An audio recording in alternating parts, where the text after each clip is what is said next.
Okay. I was like, what are you doing? Oh, yeah, no, it takes my computer a minute. My dog is here. I didn't see the dog. I just saw you looking down and like doing something You're like, what is with a going lot of effort. on? So what's new? Not much. I'm finally getting back to playing cello this week. I give myself a week off to kind of chill after the semester ended, but getting back to it and then just, working out and teaching cello later. Hmm. What about How many classes do you have? This Um, so I taught one student yesterday, and then I'm teaching another student today, and they're beginners. So I teach for about 30 minutes, and then I'm taking a lesson from my professor online, and those are usually about an hour or so. And I have to practice, so that means like another hour or two to build it back up. Usually, I should be practicing like 3 to 4 hours, but when you take Mhm. time off, you want to work your way back into it. Right, right. Yeah. And I, It sounds like you're just as busy now as you were when you were in school. Like yeah, I don't see any kind of like relaxation there. that's true. I mean, luckily, I take Tuesdays and Thursdays off. I don't teach my workouts, like my booty workouts during the day Hmm. anymore. So that's honestly, that made a huge difference. That's why I said, let's start a little later today. I slept in a little. Yeah, yeah. No, that's probably a good thing. Today is my day off work too, so I slept in a little bit. Yeah, It was yeah. great. It was great. Yeah, we had a scare. My grandmother on Sunday passed out. No. So we took her to the hospital. We called an ambulance and everything. They ran all kinds of tests and whatnot, and they didn't find anything like that's life critical to be an issue. So I mean, she has like AFib and she has like some heart stuff, but nothing like outside of that. So we're thankful for that. So she's home now, relaxing, trying to you know get back to. My grandmother is super like scared because she doesn't have internet in her Mhm. apartment. She's very paranoid, so she just hasn't set it up yet. But we're trying to convince her to, so we can all like call Right. her on Hmm. stuff. But other than that, like my aunt goes out and buys her groceries, Right. and she's just stuck in her apartment with nothing to do all day. So Yeah. she's kind of lonely, and I feel bad for her. She's down in Florida, Hmm. so. Yeah. I'm looking forward to actually going back to Florida at some point. I mean, I don't know when that's going to happen, but I guess they're opening everything back up. I guess I hear like all the No, beaches I and stuff mean, like that. yeah, in Florida and in Texas, a lot of people are able to go back to work Hmm. already.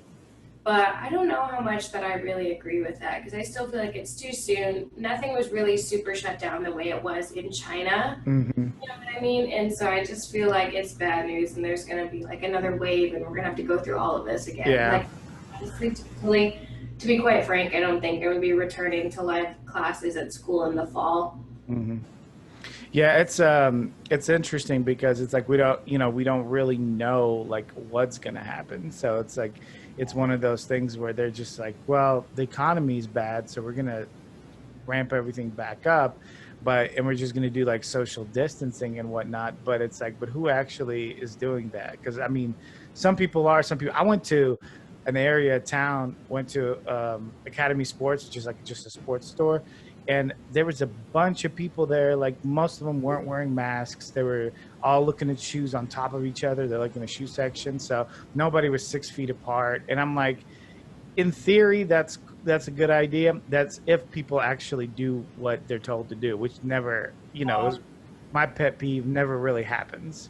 So Yeah, no, I totally agree. Like, my boyfriend and I were talking about, we were at the grocery store and, we have our masks on and it's required in the state of Pennsylvania. Like, they have security guards outside the store, right. like, not enter without a mask. I don't know how some of these people online are bragging about how they've gotten into stores without masks. Good for you. Mhm. But once we get in there, yeah, people are like up each other's butt with the carts and like first of all, just out of the respect of the other people around you, even in a grocery store before this happened, that was a huge pet peeve of mine. It's like, Mhm. dude, just find another way to cut around. But Right. now when they have literal markers on the floor where it's like, okay, please stand this amount of feet away from someone. Like, please don't stand right next to me, literally in my bubble. Like, you don't need to be that close to me. Hmm. So yeah, that's what I'm just thinking, and with school too, school is so hard. I've been doing, obviously, because I'm in school, I've been doing a lot of reading about what the options are for the fall. Hmm. And a lot of elementary and middle schools are saying, we're only going to have 10 kids to a classroom. And that's, when you used to have 30 children in one classroom and it was packed that Yeah. way, all the kids to get their education, that's going to require a lot more resources, a lot more buildings, and it's literally impossible to do for a college. Right. I'm like at this point, just keep them, online. I mean, Yeah. just keep them online at this point. I mean, well, why are you going to bring 10 kids in and do all this nonsense? Just, you know. A lot of kids don't even wash their hands, so why would you Oh encourage? yeah, of course, of Yeah. course. And that see, and the whole thing about the masks, like I've told you before on another podcast, but like I listen to other podcasts, and a lot of the people that have like huge followings that I hear, they're like, "Oh, like this ridiculous wearing masks," and there's a big like misconception. Like a lot of people think that wearing masks primarily protects you. It does to a degree, but really what it does is protect other people from you in case you have, something. So when people say, "Oh, they're not going to wear a mask," you're basically saying like, "I don't care if I get other people sick if I'm asymptomatic." Like it doesn't make like I couldn't care less because it doesn't even bother me enough for me to put on a mask just in case I may have something, not to give it to someone else. Like that's so ridiculous to me.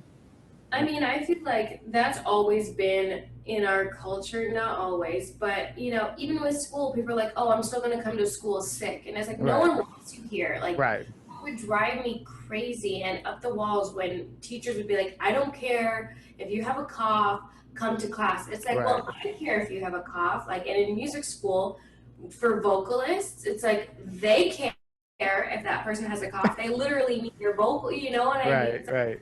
all here because we want to be here and we understand our education is important.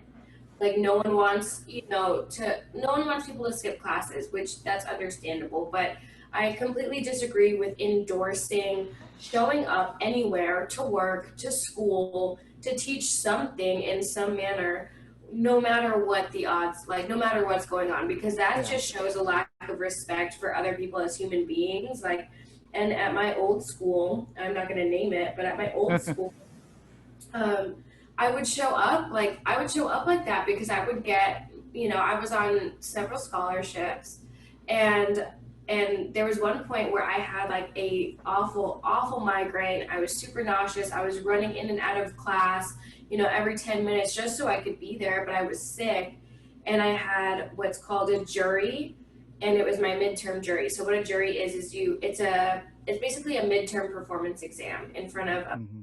panel of four professors. You have to perform from memory what you've worked on so far, and they don't really allow you to make that up. And I had a jury that day, and my professor came up to me and she was like, "Sierra, this is not worth your physical health. Like, I will go talk to these teachers for you. Like, you don't need Yeah. to be performing like this. This is not reasonable." And I think Right. that's the same across the board for work, for teaching, for students, that everyone should kind of take away from this, is that it's really not worth it to show up that way. Even if you don't feel like you're showing symptoms of anything, not just COVID-19, just like any kind of flu, stomach flu, like Right. anything, just don't take the risk. Like, be respectful of other people's health. You don't know if they're immunocompromised just by having, what is it?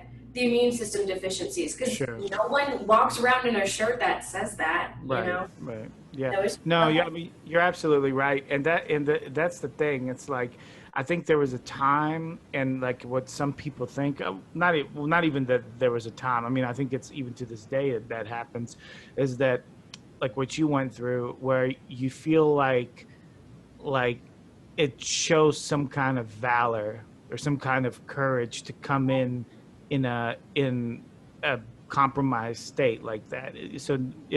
So people are forced to do it. The other aspect of it is that they're forced to do it because they think they're going to be penalized for it. So Yes.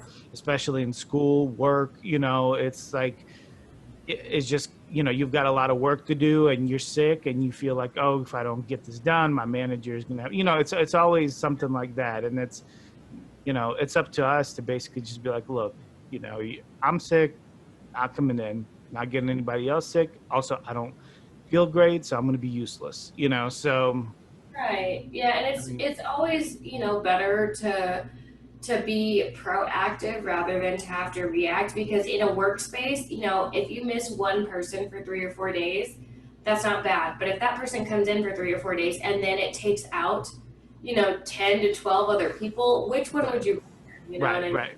Yeah, it's like people don't look at the long game, they always look at the short aspect of it, like just at the moment. Yeah, for sure. So, anyways, but oh yeah, that's the other thing I wanted to mention before we get into like our main kind of topic.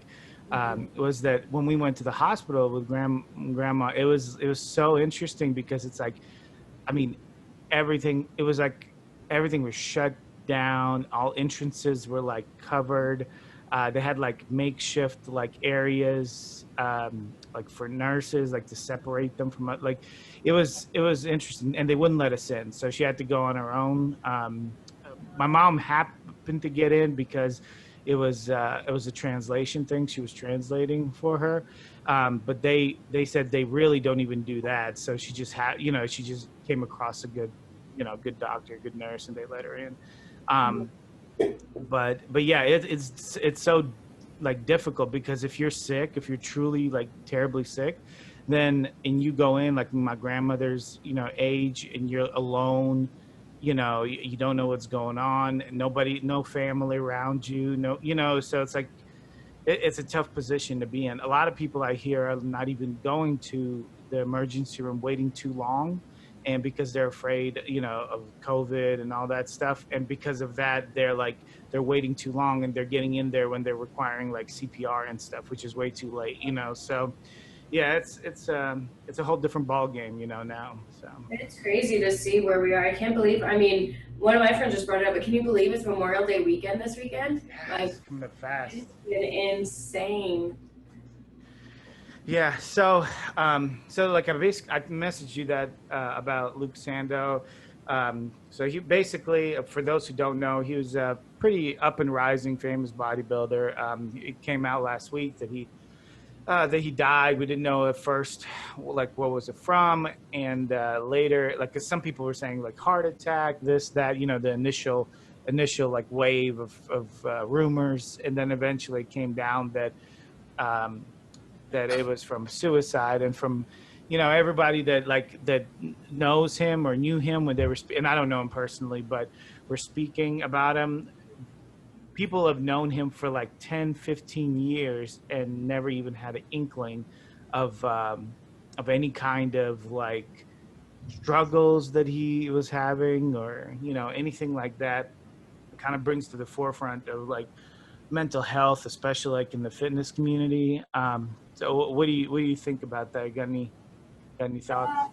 So this is a very personal topic for me personally. So before we even get into any of it, I do just want us to like give that verbal disclaimer that if anyone is feeling alone or feeling like they're having these thoughts, that there are numbers that will be more than likely linked below this, and that can be found on the internet. If you're Mhm. having these types of thoughts and feelings, you're absolutely not alone in that, and that you have people that are here for you, and that you matter, and it's not worth what you think it's worth. People care about you, you're loved, and please don't ever feel like you're truly alone in this world, because you're not. So that being said, with this, I think it kind of ties into what we're talking about just a few minutes ago with showing up and pushing through, really difficult times no matter what. And I do think this really speaks to something that I feel very strongly about, that I've only recently started paying attention to, is this kind of macho image that we as a, not community, I want to just say an entire, populace, kind of expect men to show up over and over again and not feel their feelings and that they can't feel comfortable having feelings, so they have Hmm. to suppress them down. Now, I read the article that you sent me, Yeah. but to be totally honest, I haven't. I didn't know Right. about the old man before you brought him up, so I can only speak from a kind of personal aspect. But I do believe too, with everything growing online, that kind of pressure to feel like you have to have it together and to have a perfect life probably doesn't make it any easier. And especially in an industry where it's so much based around your aesthetics and pushing and pushing and pushing Mhm. yourself to beat yourself, which is a great motivator, but also it can really weigh heavily on you because you're like, well, I have to beat who I was. Like, I can't be that guy that I was last year. And you start to develop these like negative thoughts even within yourself, even though there was nothing wrong with whatever the physique was last year. You just want to be better. But sometimes the thought of beating yourself can go to a really negative and dark place. Mhm. So I think Yeah. it's tough. Yeah, it's interesting that you mentioned that because I was listening to Dave Palumbo's podcast, and he had his coach, Luke's coach, on Chris Aceto, and Aceto was saying that there was times where, I mean, like he didn't really notice anything that would lead him to believe that the man was suicidal, um, but he didn't like notice some things, and of course you always kind of chalk it up to, that's just life. Like sometimes, you get a little sad here, you get a little depressed, you can get better. I mean, we all go through that, right? So that's kind of what he was thinking, but he was saying how Luke like would like really consider not like competing in the Olympia, which was strange because most people were like would be super excited, and but he noticed like he was just like a little struggling, like wanted to pull out several times, but went through it anyway, so it's just like those little things that kind of like you might not notice. When I was working for Vanderbilt Police Department. A lot of colleges go through this, but whenever it comes to like finals time and stuff like that, a lot of these kids like commit suicide, and it's literally because of the pressure that's being put on them by their parents, by their teachers, maybe by themselves, and they'll make B's when they should have made A's, and then that'll be the last time that you see them. So it's very sad. It's a serious thing. Um, I don't know. They a lot of times to suffer in silence. It doesn't they don't get a lot of time, like opportunity to speak out. Not a lot of people are concerned, with that. What do you think? Well, I think too, the hard part is like unless you really, really know someone, it's really hard to see the signs, They're Sure. used to workshops and classes all the time on these things, on catching the signs of when, you would have an inkling if someone were feeling suicidal, but everything's changed so much. I mean, look at Robin Williams, not to, Right. but like who would have thought that the funniest man on earth Sure. would have done that, And so there's no typical person or poster child for these feelings. And I think it's really hard to notice. That being said, I also think it's important that we check on the people who we feel like are doing the best slash are the strongest, sending Mhm. a text here and there and reaching out to someone saying, hey, I see you working hard. I just want to let you know, like, hey, I appreciate you. And I think that makes a world of difference. You never know. I'm sure his coach probably did that and probably supported him through these hard times. Was like, hey, man, like you should compete in this. You should be so proud. XYZ. Um, but also, I think it's a really difficult topic to navigate. And as you were saying, with the pressures that students are feeling, and not even just students, just I've seen it. My boyfriend works in sales. Seeing it from a sales perspective, and especially those who only work for commission.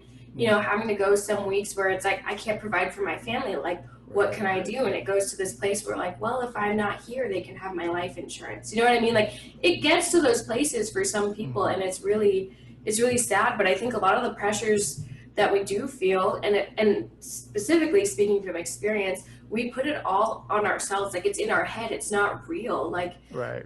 we see things on the internet and we have such a high bar for ourselves as a collective that we don't realize that that's not real. Like, I posted something the other day to my transformation group, and it was there's this account called Beauty False on Instagram, and it shows real pictures of celebrities slash Instagram models versus what they upload. And it's like, you're chasing something that is so heavily edited. You're chasing the best part of someone's highlight reel, which may or may not be real. You don't know how many people pay to pose with those crazy expensive cars that they pretend are their Right. own. You know what I mean? But anyway, straying from the topic a little bit, a lot of people put these insane pressures on themselves to perform and to have these lifestyles that it just becomes unhealthy. And once they achieve all of that, it's not even worth it anymore because their mental health has gone down such a bad route, and they feel so isolated and alone because this entire time they've been showing up smiling and happy, and they feel like no one really understands them. Right. So it's such a magnitude of things that go into this, and it's a disappointment, and we need to be better about talking about it. And I know over the years the stigma of mental illness has definitely lifted a little bit, but I think there just needs to be more. We need to do better with this Yeah. subject in all communities. Yeah. Yeah. I mean, I think you're right that the stigma is kind of lifted a little bit, but it's like it only, like as you were mentioning, sending a text here and there, you never know what, what effect that could have on somebody. Maybe that was all that they needed to feel better, Mm-hmm. because, it's when you're in that kind of situation, and as anyone, I mean, I've been depressed before, like, so I'm sure most people have, not to that point, but that I've been through struggles in my life where I've been heavily depressed, and it's a tough place to be. I think a lot of that also, um, it's understanding how to lose, and I don't know if that makes much sense, but I'll try to explain it the best I can. Sometimes like you were saying, you're trying to achieve a certain look and you don't get it, like trying to have a certain amount of money and you don't get it, or whatever the case may be. Whatever you want and you don't reach it, and that puts a lot of people into like deep depression. It's being able to prioritize and understand like how to lose. It's okay to, you know you want to strive for the best that you can do, but if you don't get it, the first time out or whatever, it's okay. Like, it's okay if you don't get that A and you get a B. It's okay. You just work harder. Like, if you don't get that look on stage that you wanted, you just keep working at it. It's not you know it's that's the best way that I can put it. It's hard to explain in words, but it's being able to be a good loser, and if that in a positive sense. Does that make sense? Yeah, yeah, absolutely. And it's also not even just like comparing yourself to other people, and necessarily not even comparing yourself to where you used to be, X, Y, however long ago, whether it comes to how you're performing in the workplace, how you're performing as a competitor, how you're performing as a musician. There are so many different factors in our lives that are constantly changing. So it's always good to just, I'm really grateful because my boyfriend taught me this. He's like, you get 1% better every day, and in 100 days, you're going to be 100% better. So it's not even just, it's not about beating who you were, however long ago. It's just about being better. And if you show up and you just try, you're constantly going to get better. And there was another thought that I had to add on as far as grades, or, oh, yeah, like, even if you don't win, even if you do, I talked to you about not getting the grade I wanted in that class. Even though I had maintained an A the entire semester, I completely botched a final and I wound up with a B. And I sat in my bathroom and I'm not even gonna lie, I was like crying for a half an hour. Like, I was so upset because, I grew up in an Asian household and my parents were, super strict, and I got a lot of praise for getting my good grades in my scholarships. So my grades came to define who I am and how smart that I thought I was. So I always think, oh, if I don't get this grade, I'm obviously just not smart. And that's absolutely not true. So that's true. That rings true for anyone in anything that they do. Like, just because you didn't place as high as you wanted to in a class, or if you didn't get X amount of sales, or if you didn't get the raise that you were wanting from your boss because they need to see you work a little bit more, that doesn't take away from someone's worth either. And that's something that I think a lot of us have trouble understanding, is that we cannot attach our self-worth to something as minuscule as a grade, as a raise, as a job, because those are all so subjective. You know what I mean? They're subjective on a case-by-case basis. Everyone's going to have different biases, whether they mean to or not. It just happens because we are humans with different thoughts and different feelings. Sure. You know, so I think that's something that's important to drive home, is that you can't stay focused on those things, and they're not going to define you. And it's really hard when you've been raised and developed in a society where they're like, oh, well, what's your job? And they let that define who you are. And it's like, no, questions we need to be asking each other is, what do you do that makes you happy? You know, how, but not just a, oh, fine. Like, you know, how are you? How are you doing? Are you doing the things that make you happy? Are you doing things that set your soul on fire? I'm not going to define anyone by any of their jobs. You know what I mean? Any of their education. Like, that doesn't, at the end of the day, that doesn't matter. It matters who you are as a person, how you treat people. Yeah. Isn't it interesting that we determine some jobs to be like more important than others, but like the jobs that we as a society sometimes determined to be not important are actually like the most essential. Like, you know, like if you look at somebody who works in like waste management or something like that, where, you know, that deals with like trash and whatnot, like you would think, oh, well, that's such a lowly job, but it's like that job is critical. Like, so is, you know, like all these jobs that are around that are like plumbing and this and that and the other. In my mind right now, I can't think of a bunch, but like there are. Yeah, truck driver. On truck drivers, but without them, we wouldn't be getting half the groceries we need. Absolutely, absolutely. Those are essential jobs, but we view them as like so lowly, you know. And it's amazing to me that you know, we don't look at it, you know, that way. It's just it's all determined about prestige. It's not a prestigious job to be a truck driver, you know. So and it just, you know, this entire thing ties up into like, we just got to be better as a society. You know, that was the word I was looking for, as a society in general, to check on each other and to not hold each other and hold ourselves to these ridiculous standards, to where we get to a point where we think that not existing anymore is an option. Like, quote I read that's kind of, it's a little on the dark side, and it's saying you can kill the parts of yourself that you don't like. And I really like that, but don't take your life away. Like, you can start to be better and take away the things that you don't like about yourself, but don't ever take your actual life away. And I think that's something that's very important for listeners to know. Yeah, absolutely. Like, there was just a couple of things I wanted to mention. Like, well, I forgot where I heard it, but a lot of times, like, people will take their lives because they're worried about what's going to happen next. You know, so after something happened that they're depressed about, okay, well, what next? We took school for an example. I got to be okay. Well, what, like, oh my gosh, like, what's going to happen now? You know, and and a lot of times, majority of the time, almost 100% of the time, that only like what's actually negative that's going to happen is only like 10% of what you think, or 5%. The other like 95, you're just making up worst case scenarios in your mind, you know. Majority of those things are not even going to occur, but they're already affecting your mood, you know, and the way you feel and so forth. So it's, you know, that's definitely something to think about. But man, what was I going to say? I hate when I'm thinking of several things at once and they kind of get all like jumbled up, you know.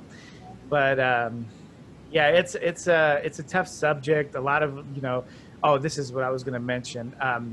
You might not know who this is, but he's also a famous bodybuilder, Lee Priest. You know, he's had he mentioned before that he had some suicidal type of thoughts and things of that nature. And he said, you don't have to be suicidal for 15, 20 years. You can just be suicidal for 10 minutes, and that's all it takes, So it's, if you do the deed within that short time, that's all it takes. Because a lot of people were talking about how, oh, he was so happy. And maybe he was, but for whatever that period of time that he was, in that dark place, that was enough, and that's kind of like when people go to that place, like we're talking right now and we're speaking logically, like we're like, oh, well, this is logically, why would you want to take your own life? Because if you take your own life, then you can't fix anything, right? It's over. So but like when you're in that place, you're not thinking logically, it's No, all it's not emotion. Yeah. So, and that's where, we're talking about how good people, good friends, people that reach out and talk to you and able to settle you down or calm you down or give you that little emotional boost, like in a positive way, are so important. Because by yourself, if you reach that place, it's hard to get out of it. You can, but it's tough. Yeah, absolutely. Like to be quite honest, like I was in a really dark place before I found yoga, Mhm. and it really helped me because I was in a toxic environment, work environment, like I had a lot of friends that I probably shouldn't have been friends with, but it was that fear of like being on my own. I'd rather have crappy friends than have none, Right. which is a really dumb mindset, but I think a lot of people probably think those things as Sure. well. And also, I just didn't have an outlet for it. And so when I found yoga, I was able to find a really good community of people to help lift me up. And really, like, it took a village. It took a lot of my friends to help me day in and day out, whether they realized it or not. They were helping me. I didn't, all the time, I wasn't saying, oh, I'm feeling this type of way, please help me. But it was just like, hey, let's go get a smoothie after yoga. And just Hmm. sitting there and witnessing someone, like, if you just say, hey, let's go get a cup of coffee to someone, you have no idea that impact that's going to have. Sitting there and witnessing and having a conversation with someone can truly, truly, over the course of time, start to change someone's mindset and start to make them feel like they're not so alone. And Yeah. another thing that I want to reiterate too is, if you have had these thoughts, I also think that's not a shameful thing, because I think a lot of people have probably had these thoughts, and they might feel embarrassed because they're like, oh, well, I've had these thoughts, I should be committed or I should be in the hospital. Like, Hmm. no, a lot of people have these thoughts, and it's okay to have those thoughts, but Right. don't act upon them. Like, Right. you're not a freak, it's not abnormal. I feel like a lot of people go through periods in their life where they do think about these things, and they have these worries and they have these concerns. But there was always a it's so silly. I've always been an online kind of addict, and I used to be on Tumblr back when Tumblr was big, and there was this quote, and this woman was saying, when she was 17 or 18 years old, it was like the darkest time of her life, and she wanted to take her own life, and she didn't. And now, like 5, 6 years later, she's like, now I hear my child in the other room, and my husband's Right. making coffee, and it does get better. And it does. And there are people and resources that are out there and Yeah. available to help you. Yeah, So and as you mentioned, you were talking about her being like 17 or 18. That's the other thing we have to consider. Now, in Luke's case, he was a little bit older, um, but a lot of times it's like the teenage years, the younger years, when you're kind of like going through those, like a lot of hormonal changes and like a lot of different emotions that like are caused by that. It's like those are like such difficult times for kids, and it's like, we see that like suicide rates go really sky high during those age groups, and that's, it's, again, it's like, it's the support. It's like those things didn't change like throughout time. Kids have been going through those hormonal changes, so it's like, right.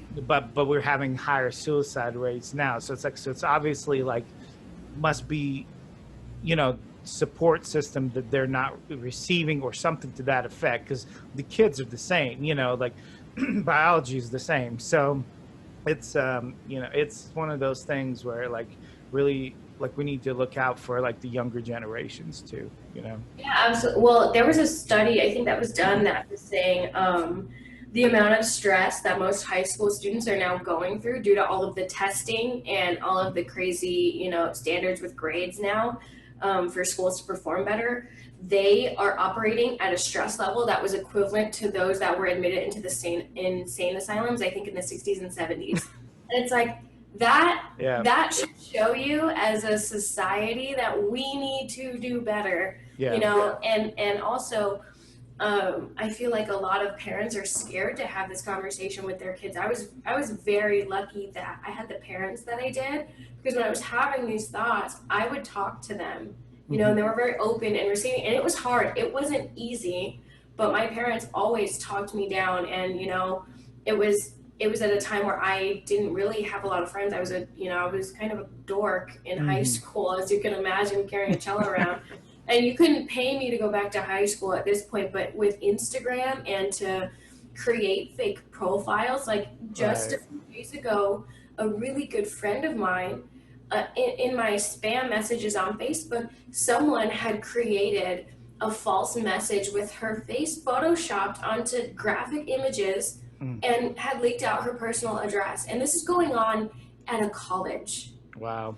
At a master's degree level. And it's That's like crazy. it's going on. A lot of people don't Those talk are about grown adults doing the if you're at a master's level in college, you're like you are a grown adult, doing these things. So, I feel for it, and I think there needs to be some sort of way to intervene, especially with the younger generation. Like, don't aspire for these crazy things. Like, yes, have big dreams, that's great, but like don't try and like chase something that's not real, because I also think they get that in their heads, along with bullying that inevitably takes place in high school, Right. along with hormonal changes, along with pressures for grades and standards, like benchmark standards, to simply be met. Like, Yeah. it's so much going on. They're in the red. Like if you drive a car, you slam it down on the gas, and like it revs up the RPMs all the way in the red, and that's when the engine can about. That's kind of like all like younger people now, especially in those high school ages, are in the red. They're constantly functioning in that level. So they're rarely ever in like in the middle or in the low end, but they're always like throughout those 4 years like in that red. And eventually, for some kids that's too much. They can't handle that kind of pressure, and can't really blame them. That's a tough like existence, to constantly be in.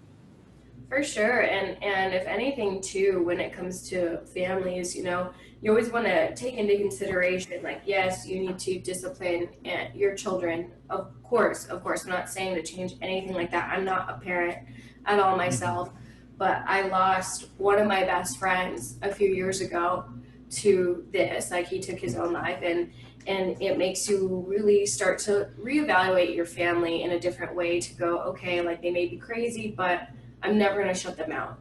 So if there's anything to be taken from this, is like, no matter how disappointed or how crazy your kids or your family may be, like, you need to be there for them. Like, people can't get out of these things alone. And if there's anything that I've heard, over the years attending some of my friends, funerals, I hate that I even have to say those words, but like, their parents were just like, I wish I would have done more. And that's not placing blame at all on them, but I'm just saying that sometimes that can be a factor in which, like, someone doesn't even feel accepted by their family and they feel shut out, whether it be, a few years ago is because, someone was, homosexual or trans or something, and people are experiencing these things where they feel absolutely alone.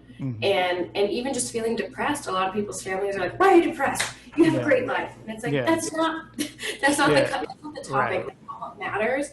What matters is, this is how someone is feeling from their perspective.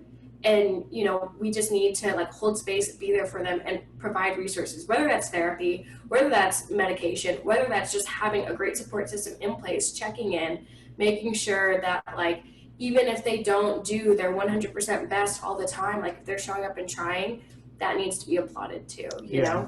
Yeah. I mean, definitely, I'm not a parent either, but I know one thing: in any kind of relationship, even one with parents and kids, communication is key. Like, you have to be able to have free flowing communication, because if you don't, if your child is afraid to tell you something, and there always will be situations where your kid is, nervous if they did something that they know they shouldn't have, whatever. But it's like, but there should be free flowing communication, because if there's not, then if there's something very serious going on, which most likely will be, at least as the child perceives it, then you're going to be the child's going to be left alone, because they're not going to tell you anything. So you've got to establish that early on. And like I said, don't have kids, but I observe many parents, and the ones that have good communication with their kids, they always do better. They always do. Yeah, Um, yeah, definitely. Like I said, I was very lucky in the environment that I was raised in. I know some people don't have that environment, but I hope that like all of what we're saying is like we're not mental health professionals, but this is no, what not we've at all. observed at least. And at least from my perspective, having lost like a couple of my friends in this way, like what I can say or at least try to speak to is like I'm not a professional, but if you need a good support system, like you have to like reach out or let at least one person know, like, and it's okay, and like you're not alone, and people are there for you and people care for you. It may not be as big and grand a gesture as a lot of people might need, Hmm. but and for those of you who have really strong friends who seem to be like kicking butt and killing it, check on them. Like check on your strong friends. Just check on all of your friends. Honestly, like I even hate saying just check on your strong. Check on all your friends. Like send them a text. Like Yeah. my best friend lives halfway across the country from me, and I'm always texting her and just making sure she's okay. Just Yeah. always look out for each other. It's a Yeah. tough subject to talk about, and if you're going through it, it's even tougher, to feel like it's normal and that it's okay, because people get scared, like, oh, I can't handle this, and it's like it's not about you in that instance. Someone is trusting you enough to hold space for them Hmm. and be there, and next time you see someone, and if they look kind of down, or even if they don't, or even if they're happy-go-lucky, just be like, hey, let's go get a cup of coffee. What are you doing Right. today? Right. Exactly. And you don't need to. Often I have this problem. Like I always want to talk and fix things. I think it's a man thing. But Yeah, for but sure. yeah. But a lot of times, like you don't need to say anything. You just or much at all. You just need to listen, because a lot of times people just want to talk to you. The people in that kind of situation, because they don't really want. And I said this is a general term, like I'm generalizing, but a lot of times they don't want somebody to talk at them. They've already had that. They want somebody to listen to them.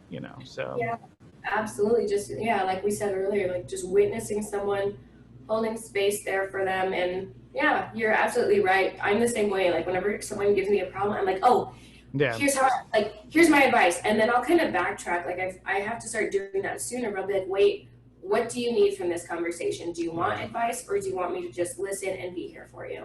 right, I think yeah, that's an yeah, important thing. Try to make the situation about us when yeah. It's it's not. not about us. Yeah, no, you're absolutely right. You're absolutely right. It's a good point to end on. So, Sarah, it was a serious subject, but I Yeah, think we definitely. covered all the like you said, we're not medical professionals by any means, but I think we covered like what people often think about, and give some basics. So, Yeah, all right, absolutely. all right. Well, hey, it was good talking to you again. I'll catch you later. Okay, See ya. sounds. Bye.